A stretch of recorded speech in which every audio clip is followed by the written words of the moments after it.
मेरे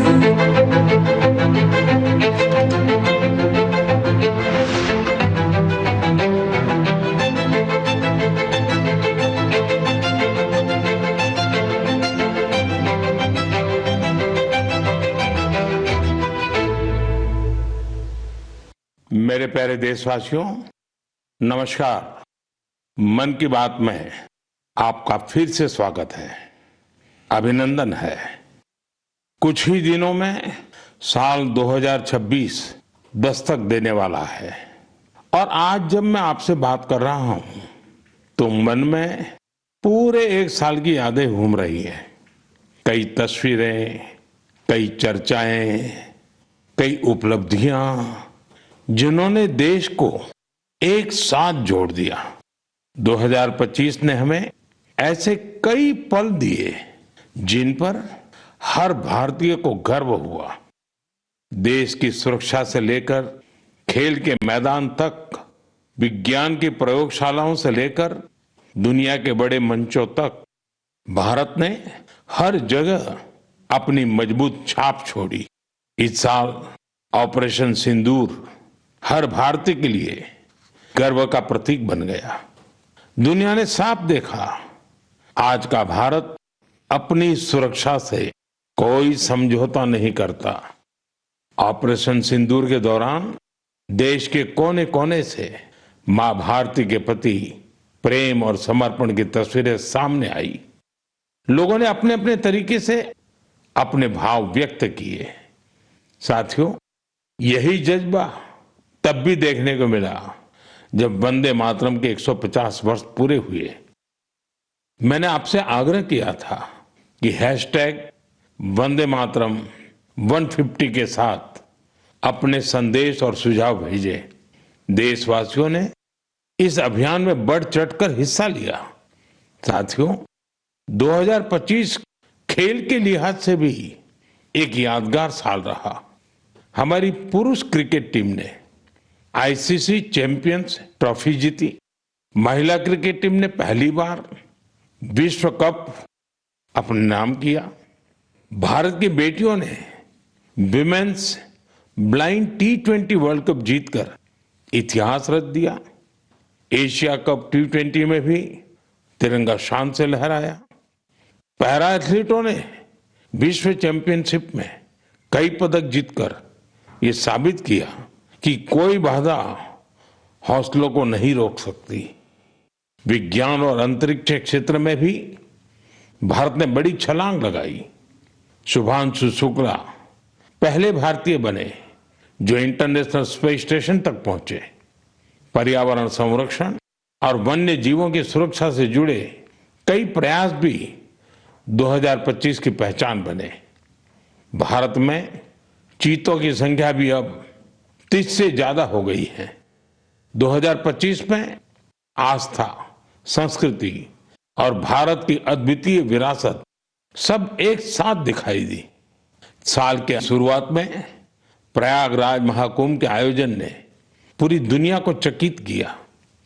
साल के अंत में अयोध्या में राम मंदिर पर ध्वजारोहण के कार्यक्रम ने हर भारतीय को गर्व से भर दिया। स्वदेशी को लेकर भी लोगों का उत्साह खूब दिखाई दिया। लोग वही सामान खरीद रहे हैं जिसमें किसी भारतीय का पसीना लगा हो और जिसमें भारत की मिट्टी की सुगंध हो। आज हम गर्व से कह सकते हैं 2025 ने भारत को और अधिक आत्मविश्वास दिया है। ये बात भी सही है, इस वर्ष प्राकृतिक आपदाएं हमें झेलनी पड़ी, अनेक क्षेत्रों में झेलनी पड़ी। अब देश 2026 में नई उम्मीदों, नए संकल्पों के साथ आगे बढ़ने को तैयार है। मेरे प्यारे देशवासियों, आज दुनिया भारत को बहुत आशा के साथ देख रही है। भारत से उम्मीद की सबसे बड़ी वजह है हमारी युवा शक्ति। विज्ञान के क्षेत्र में हमारी उपलब्धियां, नए नए इनोवेशन, टेक्नोलॉजी का विस्तार, इनसे दुनिया भर के देश बहुत प्रभावित हैं। साथियों, भारत के युवाओं में हमेशा कुछ नया करने का जुनून है। और वो उतने ही जागरूक भी हैं। मेरे युवा साथी कई बार मुझसे ये पूछते हैं कि नेशन बिल्डिंग में वो अपना योगदान और कैसे बढ़ाएं, वो कैसे अपने आइडिया शेयर कर सकते हैं। कई साथी पूछते हैं कि मेरे सामने वो अपने आइडियाज का प्रेजेंटेशन कैसे दे सकते हैं। हमारे युवा साथियों की इस जिज्ञासा का समाधान है विकसित भारत यंग लीडर्स डायलॉग। पिछले साल इसका पहला एडिशन हुआ था। अब कुछ दिन बाद उसका दूसरा एडिशन होने वाला है। अगले महीने की 12 तारीख को स्वामी विवेकानंद जी की जयंती के अवसर पर राष्ट्रीय युवा दिवस मनाया जाएगा। इसी दिन यंग लीडर्स डायलॉग का भी आयोजन होगा और मैं भी इसमें जरूर शामिल होऊंगा। इसमें हमारे युवा इनोवेशन, फिटनेस, स्टार्टअप और एग्रीकल्चर जैसे महत्वपूर्ण विषयों पर अपने आइडियाज शेयर करेंगे। मैं इस कार्यक्रम को लेकर बहुत ही उत्सुक हूं। साथियों, मुझे ये देखकर अच्छा लगा कि इस कार्यक्रम में हमारे युवाओं की भागीदारी बढ़ रही है। कुछ दिनों पहले ही इससे जुड़ा एक क्विज कंपटीशन हुआ। इसमें 50 लाख से अधिक युवा शामिल हुए। एक निबंध प्रतियोगिता भी हुई जिसमें स्टूडेंट्स ने विभिन्न विषयों पर अपनी बातें रखी। इस प्रतियोगिता में तमिलनाडु पहले और उत्तर प्रदेश दूसरे स्थान पर रहा। साथियों, आज देश के भीतर युवाओं को प्रतिभा दिखाने के नए नए अवसर मिल रहे हैं। ऐसे बहुत से प्लेटफॉर्म्स विकसित हो रहे हैं जहां युवा अपनी योग्यता और रुचि के अनुसार टैलेंट दिखा सकते हैं। ऐसा ही एक प्लेटफॉर्म है स्मार्ट इंडिया हैकेथॉन। एक और ऐसा माध्यम जहां आइडियाज एक्शन में बदलते हैं। साथियों, स्मार्ट इंडिया हैकेथॉन 2025 का समापन इसी महीने हुआ है। इस हैकेथॉन के दौरान 80 से अधिक सरकारी विभागों की 270 से ज्यादा समस्याओं पर स्टूडेंट्स ने काम किया। स्टूडेंट्स ने ऐसे सॉल्यूशन दिए जो रियल लाइफ चैलेंजेस से जुड़े थे, जैसे ट्रैफिक की समस्या है। इसे लेकर युवाओं ने स्मार्ट ट्रैफिक मैनेजमेंट से जुड़े बहुत ही इंटरेस्टिंग पर्सपेक्टिव शेयर किए। फाइनेंशियल फ्रॉड्स और डिजिटल एरेस्ट जैसी चुनौतियों के समाधान पर भी युवाओं ने अपने आइडियाज सामने रखे। गांवों में डिजिटल बैंकिंग के लिए साइबर सिक्योरिटी फ्रेमवर्क पर सुझाव दिया। कई युवा एग्रीकल्चर सेक्टर की चुनौतियों के समाधान में जुटे रहे। साथियों, पिछले 7-8 साल में स्मार्ट इंडिया हैकेथॉन में 13 लाख से ज्यादा स्टूडेंट्स और 6,000 से ज्यादा इंस्टीट्यूट्स हिस्सा ले चुके हैं। युवाओं ने सैकड़ों प्रॉब्लम्स के सटीक सॉल्यूशंस भी दिए हैं। इस तरह के हैकेथॉन्स का आयोजन समय समय पर होता रहता है। मेरा अपने युवा साथियों से आग्रह है कि वे इन हैकेथॉन्स का हिस्सा जरूर बने। साथियों, आज का जीवन टेक ड्रिवन होता जा रहा है और जो परिवर्तन सदियों में आते थे, वो बदलाव हम कुछ वर्षों में होते देख रहे हैं। कई बार तो कुछ लोग चिंता जताते हैं कि रोबोट्स कहीं मनुष्य को ही ना रिप्लेस कर दें। ऐसे बदलते समय में ह्यूमन डेवलपमेंट के लिए अपनी जड़ों से जुड़े रहना बहुत जरूरी है। मुझे ये देखकर बहुत खुशी होती है कि हमारी अगली पीढ़ी अपनी संस्कृति की जड़ों को अच्छी तरह थाम रही है। नई सोच के साथ, नए तरीकों के साथ। साथियों, आपने इंडियन इंस्टीट्यूट ऑफ साइंस, उसका नाम तो जरूर सुना होगा। रिसर्च और इनोवेशन इस संस्थान की पहचान है। कुछ साल पहले वहां के कुछ छात्रों ने महसूस किया कि पढ़ाई और रिसर्च के बीच संगीत के लिए भी जगह होनी चाहिए। बस यहीं से एक छोटी सी म्यूजिक क्लास शुरू हुई। न बड़ा मंच, न कोई बड़ा बजट। धीरे धीरे ये पहल बढ़ती गई और आज इसे हम गीतांजलि IISC के नाम से जानते हैं। यह अब सिर्फ एक क्लास नहीं, कैंपस का सांस्कृतिक केंद्र है।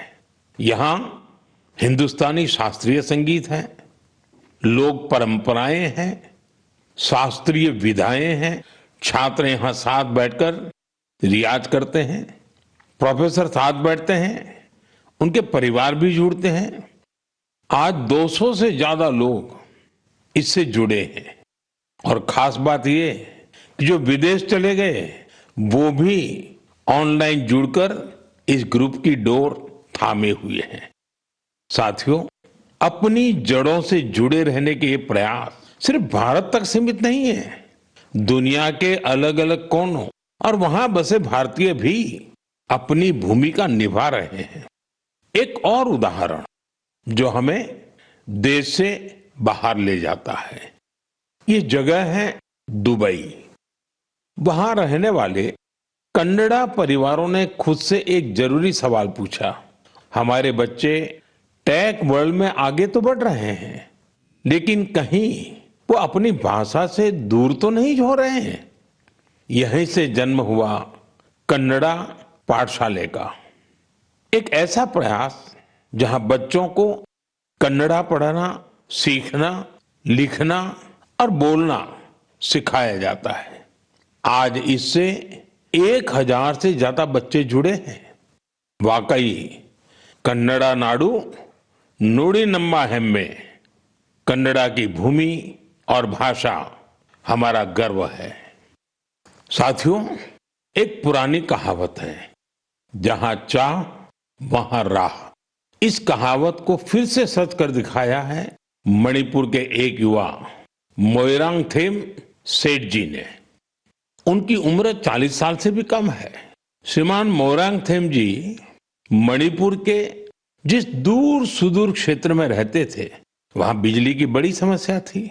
इस चुनौती से निपटने के लिए उन्होंने लोकल सॉल्यूशन पर जोर दिया और उन्हें ये सॉल्यूशन मिला सोलर पावर में। हमारे मणिपुर में वैसे भी सोलर एनर्जी पैदा करना आसान है, तो मोइरांगथेम जी ने सोलर पैनल लगाने का अभियान चलाया और इस अभियान की वजह से आज उनके क्षेत्र के सैकड़ों घरों में सोलर पावर पहुंच गई है। खास बात यह है कि उन्होंने सोलर पावर का उपयोग हेल्थ केयर और आजीविका को बेहतर बनाने के लिए किया है। आज उनके प्रयासों से मणिपुर में कई हेल्थ सेंटर्स को भी सोलर पावर मिल रही है।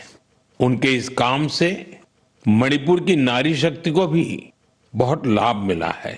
स्थानीय मछुआरों और कलाकारों को भी इससे मदद मिली है। साथियों, आज सरकार PM सूर्यघर मुफ्त बिजली योजना के तहत हर लाभार्थी परिवार को सोलर पैनल लगाने के लिए करीब करीब 75 से 80 हजार रुपए दे रही है। मोइरांगथेम जी के ये प्रयास यूं तो व्यक्तिगत प्रयास है, लेकिन सोलर पावर से जुड़े हर अभियान को नई गति दे रहे हैं। मैं मन की बात के माध्यम से उन्हें अपनी शुभकामनाएं देता हूं। मेरे प्यारे देशवासियों, आइए अब जरा हम जम्मू कश्मीर की तरफ चलते हैं। जम्मू कश्मीर की सांस्कृतिक और ऐतिहासिक विरासत, उसकी एक ऐसी गाथा साझा करना चाहता हूं जो आपको गर्व से भर देगी। जम्मू कश्मीर के बारामूला में जेहनपोरा नाम की एक जगह है। वहां लोग बरसों से कुछ ऊंचे ऊंचे टीले देखते आ रहे थे। साधारण से टीले, किसी को नहीं पता था कि ये क्या है। फिर एक दिन आर्कोलॉजिस्ट की नजर इन पर पड़ी। जब उन्होंने इस इलाके को ध्यान से देखना शुरू किया तो ये टीले कुछ अलग लगे। इसके बाद इन टीलों का वैज्ञानिक अध्ययन शुरू किया गया। ड्रोन के जरिए ऊपर से तस्वीरें ली गई, जमीन की मैपिंग की गई और फिर कुछ हैरान करने वाली बातें सामने आने लगी। पता चला ये टीले प्राकृतिक नहीं है, ये इंसान द्वारा बनाई गई किसी बड़ी इमारत के अवशेष है। इसी दौरान एक और दिलचस्प कड़ी जुड़ी। कश्मीर से हजारों किलोमीटर दूर फ्रांस के एक म्यूजियम के आर्काइव्स में एक पुराना धुंधला सा चित्र मिला। बारामूला के उस चित्र में 3 बौद्ध स्तूप नजर आ रहे थे। यहीं से समय ने करवट ली और कश्मीर का एक गौरवशाली अतीत हमारे सामने आया। ये करीब 2000 साल पुराना इतिहास है।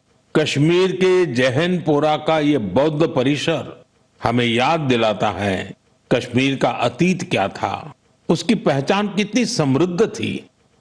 मेरे प्यारे देशवासियों, अब मैं आपसे भारत से हजारों किलोमीटर दूर एक ऐसे प्रयास की बात करना चाहता हूं जो दिल को छू लेने वाला है।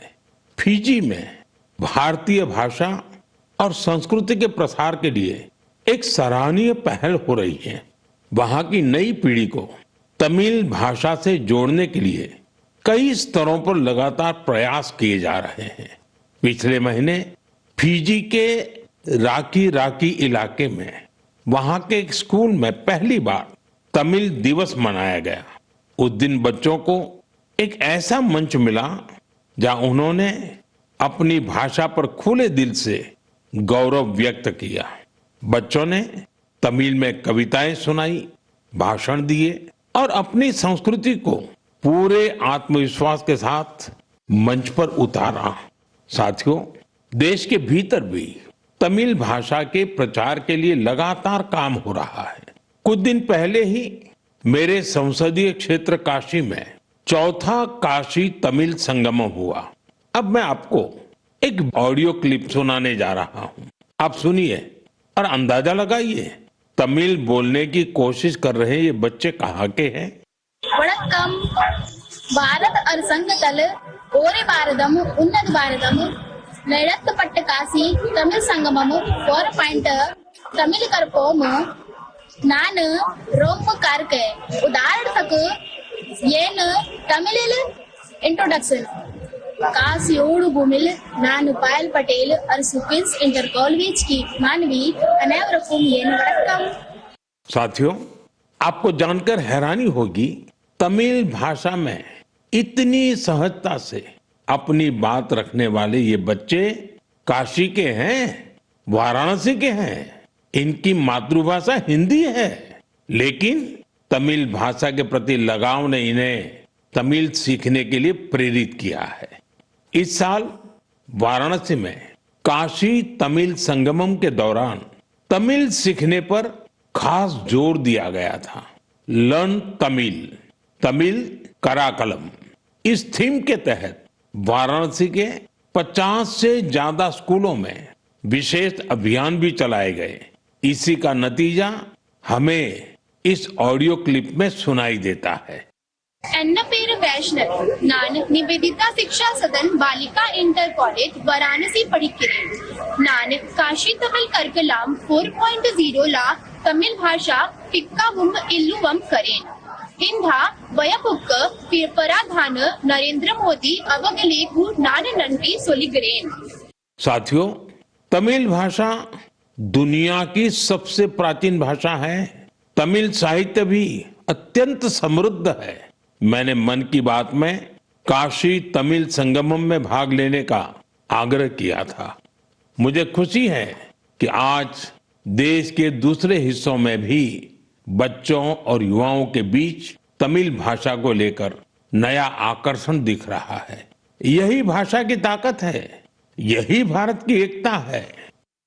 साथियों, अगले महीने हम देश का 77वां गणतंत्र दिवस मनाएंगे।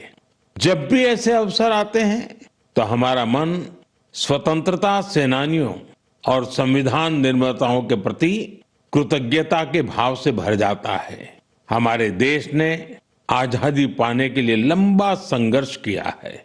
आजादी के आंदोलन में देश के हर हिस्से के लोगों ने अपना योगदान दिया है, लेकिन दुर्भाग्य से आजादी के अनेकों नायक नायिकाओं को वो सम्मान नहीं मिला जो उन्हें मिलना चाहिए था। ऐसी ही एक स्वतंत्रता सेनानी है ओडिशा की पार्वती गिरी जी। जनवरी 2026 में उनकी जन्म शताब्दी मनाई जाएगी। उन्होंने 16 वर्ष की आयु में भारत छोड़ो आंदोलन में हिस्सा लिया था। साथियों, आजादी के आंदोलन के बाद पार्वती गिरी जी ने अपना जीवन समाज सेवा और जनजातीय कल्याण को समर्पित कर दिया था। उन्होंने कई अनाथालयों की स्थापना की। उनका प्रेरक जीवन हर पीढ़ी का मार्गदर्शन करता रहेगा। मैं पार्वती गिरी जी को श्रद्धांजलि अर्पण करूं छी। साथियों, ये हमारा दायित्व है कि हम अपनी विरासत को न भूलें। हम आजादी दिलाने वाले नायक नायिकाओं की महान गाथा को अगली पीढ़ी तक पहुंचाए। आपको याद होगा, जब हमारी आजादी के 75 वर्ष हुए थे, तब सरकार ने एक विशेष वेबसाइट तैयार की थी। इसमें एक विभाग अनसंग हीरोज को समर्पित किया गया था। आज भी आप इस वेबसाइट पर विजिट करके उन महान विभूतियों के बारे में जान सकते हैं, जिनकी देश को आजादी दिलाने में बहुत बड़ी भूमिका रही है। मेरे प्यारे देशवासियों, मन की बात के जरिए हमें समाज की भलाई से जुड़े महत्वपूर्ण विषयों पर चर्चा करने का एक बहुत अच्छा अवसर मिलता है। आज मैं एक ऐसे मुद्दे पर बात करना चाहता हूं जो हम सभी के लिए चिंता का विषय बन गया है। आईसीएमआर यानी Indian council of medical research ने हाल ही में एक रिपोर्ट जारी की है। इसमें बताया गया है कि निमोनिया और यूटीआई जैसी कई बीमारियों के खिलाफ एंटीबायोटिक दवाएं कमजोर साबित हो रही हैं। हम सभी के लिए यह बहुत ही चिंताजनक है। रिपोर्ट के मुताबिक इसका एक बड़ा कारण लोगों द्वारा बिना सोचे समझे एंटीबायोटिक दवाओं का सेवन है। एंटीबायोटिक ऐसी दवाएं नहीं हैं जिन्हें यूं ही ले लिया जाए। इनका इस्तेमाल डॉक्टर की सलाह से ही करना चाहिए। आजकल लोग यह मानने लगे हैं कि बस एक गोली ले लो, हर तकलीफ दूर हो जाएगी। यही वजह है कि बीमारियां और संक्रमण इन एंटीबायोटिक दवाओं पर भारी पड़ रहे हैं। मैं आप सभी से आग्रह करता हूं कि कृपया अपनी मनमर्जी से दवाओं का इस्तेमाल करने से बचें। एंटीबायोटिक दवाओं के मामले में तो इस बात का ध्यान रखना बहुत जरूरी है। मैं तो यही कहूंगा, मेडिसिन्स के लिए गाइडेंस और एंटीबायोटिक्स के लिए डॉक्टर्स की जरूरत है। ये आदत आपकी सेहत को बेहतर बनाने में बहुत मददगार साबित होने वाली है। मेरे प्यारे देशवासियों, हमारी पारंपरिक कलाएं समाज को सशक्त करने के साथ ही लोगों की आर्थिक प्रगति का भी बड़ा माध्यम बन रही है। आंध्र प्रदेश के नारसापुरम जिले की लेस क्राफ्ट की चर्चा अब पूरे देश में बढ़ रही है। ये लेस क्राफ्ट कई पीढ़ियों से महिलाओं के हाथों में रही है। बहुत धैर्य और बारीकी के साथ देश की नारी शक्ति ने इसका संरक्षण किया है। आज इस परंपरा को एक नए रंग रूप के साथ आगे ले जाया जा रहा है। आंध्र प्रदेश सरकार और नाबार्ड मिलकर कारीगरों को नए डिजाइन सिखा रहे हैं, बेहतर स्किल ट्रेनिंग दे रहे हैं और नए बाजार से जोड़ रहे हैं। नारसापुरम लेस को जीआई टैग भी मिला है। आज इससे 500 से ज्यादा प्रोडक्ट्स बन रहे हैं और 250 से ज्यादा गांवों में करीब करीब 1 लाख महिलाओं को इससे काम मिल रहा है। साथियों, मन की बात ऐसे लोगों को सामने लाने का भी मंच है जो अपने परिश्रम से न सिर्फ पारंपरिक कलाओं को आगे बढ़ा रहे हैं, बल्कि इससे स्थानीय लोगों को सशक्त भी कर रहे हैं। मणिपुर के चुराचांदपुर में मार्गरेट राम थारसी एमजी, उनके प्रयास ऐसे ही हैं।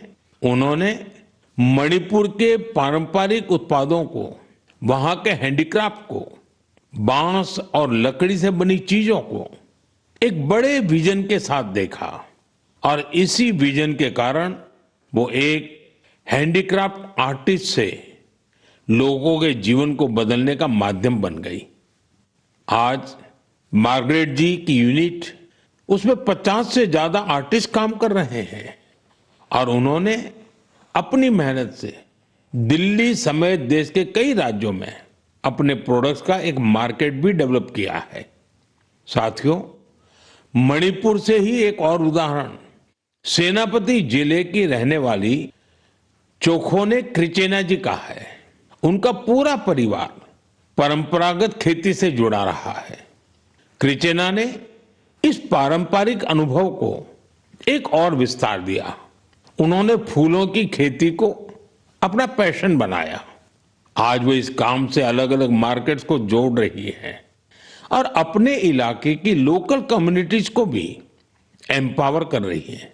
साथियों, ये उदाहरण इस बात का पर्याय है कि अगर पारंपरिक ज्ञान को आधुनिक विजन के साथ आगे बढ़ाएं तो ये आर्थिक प्रगति का बड़ा माध्यम बन जाता है। आपके आसपास भी ऐसी सक्सेस स्टोरीज हो तो मुझे जरूर शेयर करिए। साथियों, हमारे देश की सबसे खूबसूरत बात यह है कि साल भर हर समय देश के किसी न किसी हिस्से में उत्सव का माहौल रहता है। अलग अलग पर्व त्योहार तो है ही, साथ ही विभिन्न राज्यों के स्थानीय उत्सव भी आयोजित होते रहते हैं। यानी अगर आप घूमने का मन बनाएं तो हर समय देश का कोई न कोई कोना अपने यूनिक उत्सव के साथ तैयार मिलेगा। ऐसा ही एक उत्सव इन दिनों कच्छ के रण में चल रहा है। इस साल कच्छ रणोत्सव का यह आयोजन 23 नवंबर से शुरू हुआ है, जो 20 फरवरी तक चलेगा। यहां कच्छ की लोक संस्कृति, लोक संगीत, नृत्य और हस्तशिल्प की विविधता दिखाई देती है। कच्छ के सफेद रण की भव्यता देखना अपने आप में एक सुखद अनुभव है। रात के समय जब सफेद रण के ऊपर चांदनी फैलती है, वहां का दृश्य अपने आप में मंत्र मुग्ध कर देने वाला होता है। रण उत्सव का टेंट सिटी बहुत लोकप्रिय है। मुझे जानकारी मिली है कि पिछले एक महीने में अब तक 2 लाख से ज्यादा लोग रणोत्सव का हिस्सा बन चुके हैं और देश के कोने कोने से आए हैं, विदेश से भी लोग आए हैं। आपको जब भी अवसर मिले तो ऐसे उत्सवों में जरूर शामिल हो और भारत की विविधता का आनंद उठाएं। साथियों, 2025 में मन की बात का ये आखिरी एपिसोड है। अब हम साल 2026 में ऐसे ही उमंग और उत्साह के साथ, अपनेपन के साथ अपने मन की बातों को करने के लिए मन की बात के कार्यक्रम में जरूर जुड़ेंगे। नई ऊर्जा, नए विषय और प्रेरणा से भर देने वाली देशवासियों की अनगिनत गाथाओं मन की बात में हम सबको जोड़ती हैं। हर महीने मुझे ऐसे अनेक संदेश मिलते हैं जिसमें विकसित भारत को लेकर लोग अपना विजन साझा करते हैं। लोगों से मिलने वाले सुझाव और इस दिशा में उनके प्रयासों को देखकर ये विश्वास और मजबूत होता है। और जब ये सब बातें मेरे तक पहुंचती हैं तो विकसित भारत का संकल्प जरूर सिद्ध होगा। ये विश्वास दिनों दिन मजबूत होता जाता है। साल 2026 इस संकल्प सिद्धि की यात्रा में एक अहम पड़ाव साबित हो। आपका और आपके परिवार का जीवन खुशहाल हो, इसी कामना के साथ इस एपिसोड में विदाई लेने से पहले मैं जरूर कहूंगा, फिट इंडिया मूवमेंट, आपको भी फिट रहना है। ठंडी का ये मौसम व्यायाम के लिए बहुत उपयुक्त होता है। व्यायाम जरूर करें। आप सभी को 2026 की बहुत बहुत शुभकामनाएं। धन्यवाद। वंदे मातरम।